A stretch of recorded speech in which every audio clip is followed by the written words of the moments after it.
Bonsoir, bienvenue dans Critique de comptoir. C'est la fin de la grande journée des enfants. Nous avons vu Moana pour conclure cette grande journée des enfants. On galère depuis tout à l'heure à faire une critique sur Moana, Vaiana, pour des cheveux plus souples. Parce que c'est le bordel en fait. C'est le bordel, on est très mitigé et on ne sait pas... Désolé les gars, ça va faire mal aux oreilles si vous avez des casques ou des écouteurs. On est très mitigé, on ne sait pas par quel pied danser.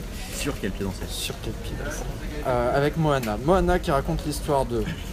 C'est quoi? Laisse tomber les trucs compliqués. En gros, c'est l'histoire de Moana qui est destinée à devenir chef de sa tribu polynésienne. Et qui sauf part que à non, l'aventure elle part à l'aventure parce que... Pour sauver elle l'univers. laisse tomber la pierre. Si, pour sauver l'univers. Oui, sauver le monde, trouver Maui et sauver le monde. Voilà, c'est pas mal. Seigneur des Anneaux. D'ailleurs, comme dans le Seigneur des Anneaux, on a les aigles du Seigneur des Anneaux, dont la logique est totalement discutable, puisque l'océan pourrait régler bien des conflits dans le film, ce qu'il ne fait pas. Et plutôt que de le régler, il essaie de la noyer en essayant de lui indiquer le chemin. Ce qui est assez original comme technique. Il faut bien admettre. Parce que c'est censé être l'élu de la mer, enfin de l'océan en fait, et à un moment donné, pour qu'elle trouve l'île qu'elle est en train de chercher, l'océan crée une tempête qui va ravager son bateau, l'envoyer sur une île, lui péter la gueule, limite, la noyer tout le bord, enfin la faire se retrouver sur un petit banc de sable à la con. Tout ça c'est pour l'aider à la base. Ce qui fait que c'est assez intéressant. C'est spécial quand même. Merci pas ma gueule. Il est sympa l'océan, c'est cool. C'est cool. Si on passe outre le fait que la plupart du problème du film pourrait être réglé grâce à l'océan, qui agit un petit peu de la même façon que dans The Abyss, il y a d'autres conflits qui font chier, c'est-à-dire que le film est compartimenté en une série de problèmes, solutions, problèmes, solutions, problèmes, solutions. Des petits cocotiers qui viennent t'emmerder, pas grave, solution. Machin, il n'arrive plus à utiliser son pouvoir, pas grave, solution. Les cocotiers à la limite, les noix de coco là, les sortes de trucs, je sais pas comment ça s'appelle, à la limite la solution elle est correcte. Ils arrivent à se barrer. Mais toutes les solutions sont correctes. Non, le coup de j'arrive pas à me transformer et non mais dans l'absolu c'est correct. Bien sûr, tu parles de son backstory et que faire un discours héroïque et puis tu vas aller mieux d'un coup. Bon, mais ça peut marcher. Non, mais c'est chiant. Non, c'est chiant pour une raison. C'est-à-dire que si t'avais entremêlé toutes ces intrigues, si t'avais réussi à entremêler toutes ces intrigues plutôt que de les mettre les unes à la suite des autres, t'aurais moins eu l'impression d'être dans une linéarité. Parce que c'est vrai que finalement, le Seigneur des Anneaux, c'est un peu pareil. C'est-à-dire qu'il y a des trucs un peu dans le genre aussi. Mais pourquoi c'est bien quand même? Parce que tout est entremêlé, t'as plusieurs intrigues. On n'est pas dans l'étape à étape. Là, c'est vrai qu'on a un scénario un peu fast-food, un peu imbrication. C'est-à-dire, on fait un scénario et puis après on imbrique les trucs classiques à la Disney, c'est-à-dire le moment où on doit parler du backstory et de l'amour des gens et de machin, enfin de la popularité de toutes ces merdes là. Et donc t'as l'impression qu'ils l'ont injecté dans le scénario comme ça, genre paf, mis dedans. De façon Pulp Fiction. C'est ça. Et c'est un peu dommage. Parce que sans avoir ça forcément. Le film se porterait pas si mal que ça. Il y a un exemple par exemple, c'est au tout début, ça commence avec Moana qui veut partir de son île et son père qui veut que personne ne parte de l'île. Même les pêcheurs n'ont pas le droit de pêcher au-delà de la barrière de corail. Pourtant c'est des pêcheurs. C'est ça, enfin je veux dire les mecs, le bateau c'est bon, ils s'y connaissent un petit peu quoi.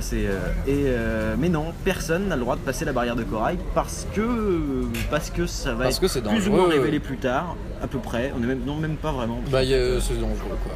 Mais bon, finalement, à l'arrivée, elle y est, Moana, et ça va. Enfin, c'est pas la misère, quoi. Il y a un problème. Tous les autres problèmes, ils sont au fond de la flotte, là, très loin dans le truc démoniaque, je sais pas quoi. Ouais. Donc finalement, c'est facile. Ouais, voilà. Et c'est vrai que ce personnage-là est limite là pour créer un conflit en fait. Et on peut rajouter en plus le perso de la grand-mère qui est plus ou moins le mentor spirituel de Moana, qui va justement lui indiquer le chemin en devenant une Ramanta magique aussi au passage. Parce que bienvenue chez Disney. Parce que il y avait pas parce que c'est vrai qu'un aigle magique Deus Ex Machina ça suffisait pas, il fallait un deuxième. Il fallait une raie. C'est ça. Parce que dans les moments où Moana est toute seule et qu'elle a besoin de discours d'encouragement, comme elle le fait si bien à d'autres, et ben, il faut bien qu'il y ait quelqu'un qui soit là pour lui dire. Donc c'est l'esprit de la Raimanta qui arrive, c'est une technique, c'est comme ça. On l'avait oublié celui-là, tiens, tout à l'heure. Mais d'ailleurs, la grand-mère, c'est la grand-mère dans Mulan. C'est le même genre de grand-mère. C'est-à-dire t'as un père qui veut que Mulan devienne une meuf normale, et t'as la grand-mère un peu tarée qui lui dit vis ta vie, suis ton chemin, trace ta route. Et puis en plus, je suis folle, je traverse avec un criquet parce qu'il porte bonheur et je ferme les yeux. Ouais, sauf que là, ce qui est chouette pour Disney, c'est de justement reconnaître cette folie et d'en faire une blague. C'est vrai que là, le gros avantage, ça sauve pas forcément, mais il y a pas mal de trucs dans le genre, dans le film, qui sont assez. T'as l'impression que c'est de l'autodérision sur pas mal de trucs quand même. Et ça, c'est chouette. C'est petit, mais on salue l'effort. Il y a un problème de rythme dans le film, c'est-à-dire que c'est très long ce premier acte, parce qu'il y a beaucoup de choses. On l'a pitché très rapidement, mais il y a beaucoup de choses à dire sur cet univers. Et du coup, on passe beaucoup de temps à développer les personnages, à développer l'histoire. Là où je m'attendais à me retrouver sur l'affiche du film, assez rapidement, avec Maui sur un bateau. Là, non, on y arrive très lentement.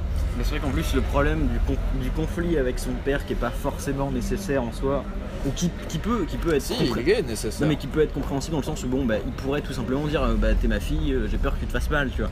Mais non, c'est toute la tribune passe pas la barrière de corail et je suis catégorique avec ça, tu vois. Enfin, je vais pas changer d'avis du tout. En vrai, on pourrait très bien retrouver un personnage qui s'inquiète pour ça, mais qui finalement laisse aller un peu plus vite, histoire que ça avance un peu plus. C'est vrai que pas ça mal. freine en fait un petit peu le bordel, quoi.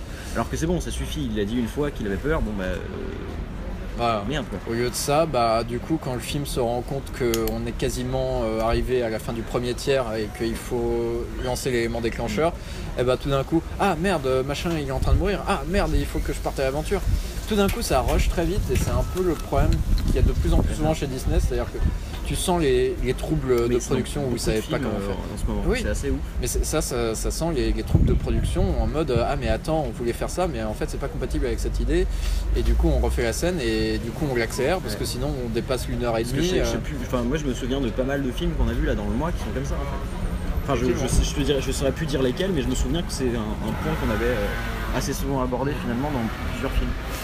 Donc problème de rythme, problème de multiples conflits qui sont compartimentés, qui se règlent les uns après les autres de façon un petit peu magique, pas forcément incohérente. Puis c'est vrai que c'est un peu l'inconvénient, c'est-à-dire que le premier conflit avec le fait de partir de l'île, ça a été tellement une galère que tous les autres conflits se résolvent super rapidement. 5 à 15 minutes, top chrono, alors que en réalité c'est peut-être ceux-là qu'il fallait un peu plus approfondir plutôt que des trucs qui n'ont pas forcément intérêt et qui sont un peu chiants.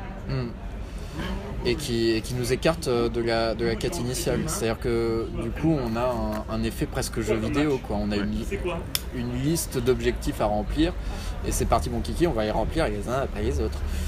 Et c'est un peu dommage. Mais attention. Attends, t'as oublié un truc, c'est qu'en plus, on l'a dit que le scénario était hyper tordu au passage en plus. Ça fait que c'est, oui, on l'a dit. Il y a plein de trucs, il y a plein de machins à aller chercher, il y a plein de. Ça fait que le truc est déjà fourni à la base en fait. Ouais. Du coup, c'est pas facile à suivre. Mais, cependant, Moana est un bon film. Parce que malgré ce scénario très standard, malgré ce rythme un peu étrange et cette compartimentation dans les conflits, on a un spectacle visuel qui arrive à compenser toutes ces erreurs. Ouais. C'est un exploit. Disney, quoi, donc c'est à chaque fois que Disney fait un film. Fait un film, ils sont plusieurs, mais on va dire Disney, l'entreprise en elle-même. C'est toujours, visuellement, c'est toujours badass. Que ce soit Blanche-Neige en premier à l'époque ou des trucs dans le genre, ou Moana maintenant, tu es toujours ébahi par la technique en fait. Il y a même pas à tortiller du cul pour chier droit, c'est splendide, c'est artistiquement génial, c'est une merveille pour les yeux. Encore une fois, ces problèmes de scénario sont rattrapés par des personnages qui sont suffisamment charismatiques pour relever le niveau. Du premier au second rôle. Mention spéciale pour le second rôle tenu non pas par le cochon comme on aurait pu le penser avec les spots publicitaires, mais par le poulet. C'est-à-dire le perso qu'on ne voit pas, tout le monde s'en branle, et il est moche et con, enfin il est pas spécialement beau, mais... Et il a le mérite d'être le premier personnage secondaire suicidaire de l'histoire de Disney. Ouais. Enfin, je sais pas s'il le fait exprès en vrai, mais c'est pas c'est volontaire, il perçoit pas. Parce que la meuf lui dit la flotte c'est bien, c'est pas méchant, ça va pas te tuer, tu vois. Donc il se dit bon bah j'y vais. mais c'est vrai que c'est assez intéressant parce que c'est un perso qui est pas forcément super beau à la base, qui est pas forcément qui est complètement con, qui est pas si utile que ça. Et en réalité, son comportement et les scènes, le gag à répétition qu'il a dans le film, le rendent bien plus attachant que si ça avait été le cochon qui est juste un personnage mignon qui sert à rien à paraître mignon en fait. Exactement. Là c'est vrai qu'il entre dans l'action parfois, par moment, sans nous désorienter sur la quête principale. Et c'est un équilibre très subtil qui a été trouvé et qui est vraiment appréciable. Alors que c'est vrai que ces blagues elles arrivent comme des grosses masses. Enfin, je veux dire, comme je dis, il est très bête, donc il fait n'importe quoi et c'est du bon gros comique de répétition. C'est vrai, il jette dans la flotte tout le temps, il passe son temps il fonce dans les murs, il mange des cailloux. Enfin, le truc il arrive pas quand il picore à côté de ce qu'il est censé manger. Enfin, c'est n'importe quoi. Mais et en plus c'est répété pendant tout le film. C'est-à-dire que pendant tout le film, on se retrouve avec un passage à chaque étape où il va y avoir un dialogue ou un truc dans le genre. Il va y avoir le poulet qui rentre dans le dialogue aussi. C'est tout d'un coup. Il va se passer quelque chose. Le poulet sera là aussi. Et finalement, ça aurait pu être très lourd en vrai. Et malgré ça, ça ne l'est pas. Ça ne l'est pas. Donc pour conclure, Moana, grand divertissement épique, d'aventure, super méga dépaysant, surtout en ces temps alors que l'hiver est en train d'arriver. C'est vrai que ça donne envie d'être à la plage et de faire du bateau en vrai. Mais voilà, c'est superbe à regarder, c'est une bouffée d'air frais. Malheureusement, si on est à la recherche d'une innovation de la part de Disney, on la trouve plus dans Zootopia que dans ce film qui est un film d'aventure au scénario un peu bancal, un peu rushé et un peu trop lent parfois. C'est un peu dommage à ce niveau-là, mais ça vaut le coup.